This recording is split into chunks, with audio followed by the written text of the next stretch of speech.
Kalon, ito po yung review natin sa e-bike natin, oh. Ayan po yung takbo na, 32. Minor pa lang yan. Yung pasero ko nag-off na. Ayan, paakyat po tayo, paakyat. Paakyat po yan. Ito po yung ating NWOW. Ayan, ganyan po siya umakyat, oh. Ang takbo niya sa paakyat ay 19.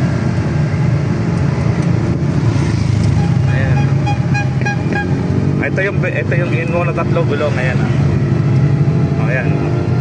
Babay kuya. Wow, NWOW moruro. Oh, ayan. Paakyat po yan. Ang takbo 27. Naka-drive pa lang po yan. Pagka naka-S mas matulin. Ayan.